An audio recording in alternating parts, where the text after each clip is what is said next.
guys, welcome back to my YouTube channel, our channel. My name is Olufalake and thank you for watching. If you're a new subscriber, please don't forget to turn on the notification button, and if you're just joining us, please don't forget to subscribe. Okay, so today I am talking about the almighty proof of funds. Now, there's a lot of myths, there are lies, there are overhyped issues with regards to proof of funds. But I want to keep this video wrapped onto 10 minutes, so I'm going to have to break it down. And I always say it, please, when it comes to immigration, don't just jump and go. You need to do your research. You need to properly plan. You need to be mentally prepared as well. So it's not about what they said. It's about what you know that applies to you. Every single visa application is different. There is no one single visa application that follows the other. Every one case is unique. So you need to do your research and know what works best for you. So if you want to know my thoughts and what I think on proof of funds, please stay tuned. I'll be right back.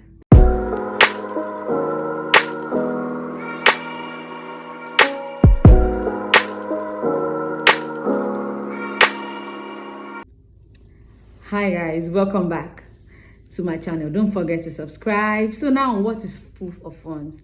Proof of funds is the ability to show that you have the capacity to take care of yourself or your loved ones in the country you're moving to. In context here, Canada. So proof of fund means that I'm showing that I have funds to settle down. I have funds to pay my bills. I have funds to sort my school fees. I have funds to get myself accommodation. I have funds to sort my kids. That's proof of fund, and that's why proof of funds will vary with regards to family size, with regards to number of kids, with regards to all of that, right? So proof of fund varies. So it's just your capacity, the way you show your means. Like, okay, if shove comes to push, I have this here. If this happens, I have that here. But right now, I have this readily available fund. So proof of funds is very crucial, and what your proof of fund will be will depend on what visa type. But our focus here is for international students. So for sources of proof of funds, you have a bank account, you have sponsorship letter, you have property documents, you have stocks, investment certificates, bonds, you have study loans. Those are options for proof of funds. So I'm going to break this down. Number one, bank account. For your bank account, most times you have to use your savings account or your business account. For your business account, you have to be very careful so that you can really show that this business is a verifiable business and this business has means. So your CSC certificate has to come in that way. Your annual returns might have to come in.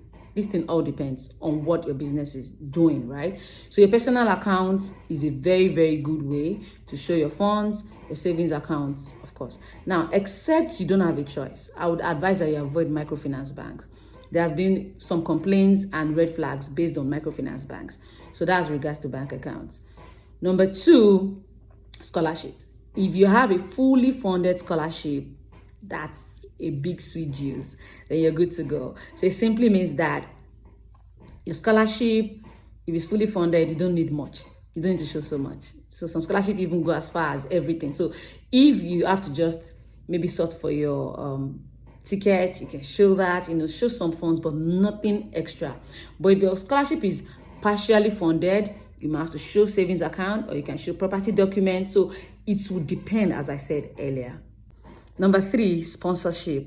Now, when it comes to sponsorship, it can be an individual, it can be an institution. But the sponsor needs to show relationship and show means. So if it's an individual, maybe your dad, your mom, your uncle, your in-law, you show pictures of familiarity, you show the person's statement of account as well to show means. Now, this person is not going to have $50,000 and give you $45,000. They know that's not possible.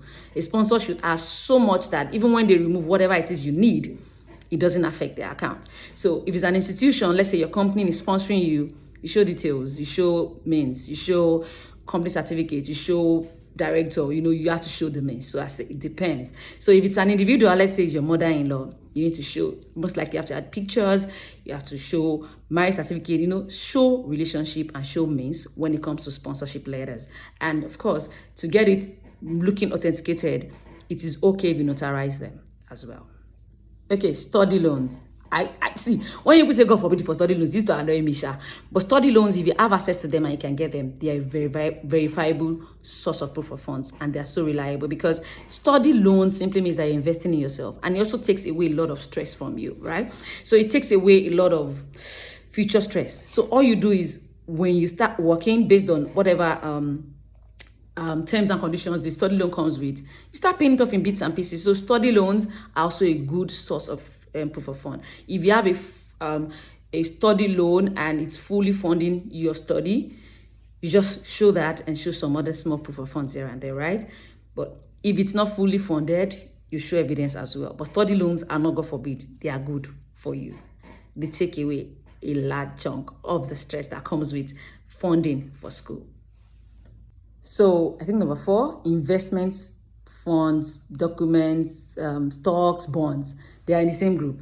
If you want to use them, you have to use them additionally. You cannot use them in that form except they're about to liquidate. Even at that, if you're using any kind of funds and it is not liquid, you have to use in addition with. So the only time you can use an investment certificate with a liquid again is when you've liquidated it, but you're trying to show evidence of where the money came from into your account. So investment, bond, stocks that you have can be evidence without even liquidating it if you have other means. If you have liquid in your savings, so the investment certificate comes like a collaborative one. Then you can also add a property document in that instance, right? So let me just go straight to property documents. Properties like cars. As some people use their car documents, right? It might be that you're showing that you sold your car. It might be that you're showing that you have cars. Landed property, bare lands, houses. I've seen people show documents of their tenants to show that, these tenants pay annually, either to show why they have lump sum or to show income. The main thing again can be that you're showing income that subsequently I get funds from these tenants every year, right? And you show how much you get from them or how much you're able to generate from that source. So I've seen people show their tenants agreements, and stuff like that.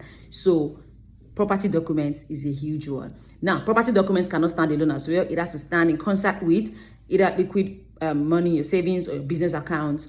It cannot just be a loan one. And it also can help you in case you sold property to show how you got the money. Oh guys, while I was making the list, I forgot to add a deed of gift. A deed of gift is another good means of showing proof of fund. But it is not a standalone means. It is one that can go in addition. Addition to savings account. Addition to partially funded scholarship. Addition to fully funded scholarship. Addition to investment account and savings account. Because a deed of gift can be cash. So if it's liquid and it went into your account, you must show it, explain it in your letter of explanation. So you see how valuable the letter of explanation is. So your letter of explanation is going to help you state that, 1, I got this fund for so place, so time, and the reason for it. So deed of gift can also be a property. So it can be additionally like, okay, I have this money in my account, I have this investment certificate, but let's assume I've gone now and I still need more money. I can come back to this deed of gift. So those are options. So deed of gift can be property, it can be money as well. But of course, you must show relationship and you must show means. So for deed of gift, you might not necessarily not have to show the person's statement of account. No, just that, this person is my husband, or this person is my uncle, this person is my auntie. That will be suffice for deed of gift. Unlike a sponsorship letter that has to show full means. Sponsorship means that, hey, I got this person's back all the way. Deed of gift means that, this person gave me this to support me. So both letters are best notarized at the court. You can get notary public or you go to the court to get it notarized. Okay. So now, because you have all these documents, doesn't mean you're going to jam pack everything and pack it together and just put it there. You have to be able to show your proof of fund in a logical manner. When I mean logical manner, I mean in a way that even you as a person, you understand what you're saying. Anybody that is reading through your SOP or going through your documents, you understand what you're saying. So for example, let me talk about, I was giving an example of the investment certificate. So you cannot just dump investment certificate there and expect them to understand it. They say that, have you not seen the certificate? No. There's something called letter of explanation. Now, I advise that when you have a lump sum coming to your account, you use your letter of explanation to explain it.